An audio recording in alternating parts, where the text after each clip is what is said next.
അനധികൃതമായി ഭൂമി കൈവശം വച്ച കേസിൽ ലാൻഡ് റവന്യൂ തഹസിൽദാർക്ക് മുന്നിൽ ഹിയറിംഗിന് ഹാജരാകുന്നതിന് സമയം നീട്ടി നൽകണമെന്നാവശ്യപ്പെട്ട് മൂവാറ്റുപുഴ MLA മാത്യു കുഴൽനാടൻ അപേക്ഷ നൽകി. KPCCയുടെ ജാഥയും മറ്റ് മീറ്റിങ്ങുകളും ചൂണ്ടിക്കാണിച്ചാണ് ഒരു മാസത്തെ അധിക സമയം അനുവദിക്കണമെന്നാണ് മാത്യു കുഴൽനാടൻ ആവശ്യപ്പെട്ടിരിക്കുന്നത്. നിയമപരമായി നൽകിയിരിക്കുന്ന അപേക്ഷ പരിഗണിക്കുമെന്നാണ് റവന്യൂ അധികൃതർ വ്യക്തമാക്കുന്നത്.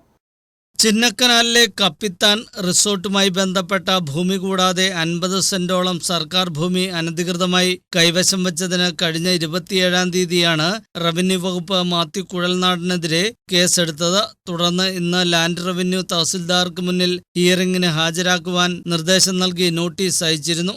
എന്നാൽ നോട്ടീസ് പ്രകാരം നേരിട്ട് ഹാജരാകുവാൻ കഴിയില്ല എന്നും അതിനായി ഒരു മാസത്തെ സമയം നീട്ടി നൽകണമെന്നും ആവശ്യപ്പെട്ട് മാത്യു കുഴൽനാടൻ ലാൻഡ് റവന്യൂ തഹസിൽദാർക്ക് അപേക്ഷ സമർപ്പിച്ചു. KPCCയുടെ ജാഥയും മറ്റ് മീറ്റിങ്ങുകളും ചൂണ്ടിക്കാട്ടിയാണ് കുഴൽനാടൻ അപേക്ഷ നൽകിയിരിക്കുന്നത്. നിയമപരമായി നൽകിയിരിക്കുന്ന അപേക്ഷ പരിഗണിക്കും എന്ന് land revenue tahsildar Seema Joseph പറഞ്ഞു.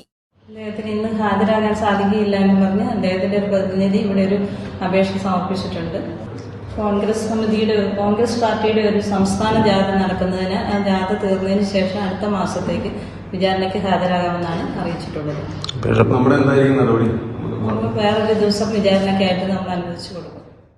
അതുകൊണ്ട് തന്നെ കുഴൽനാടന്റെ കയ്യേറ്റ ഭൂമിയുമായി ബന്ധപ്പെട്ട കേസിൽ തുടർ നടപടികൾ അവധി അപേക്ഷ പ്രകാരമുള്ള കാലാവധി അവസാനിച്ചതിന് ശേഷമായിരിക്കും ഉണ്ടാവുക. ന്യൂസ് ബ്യൂറോ, രാജകുമാരി.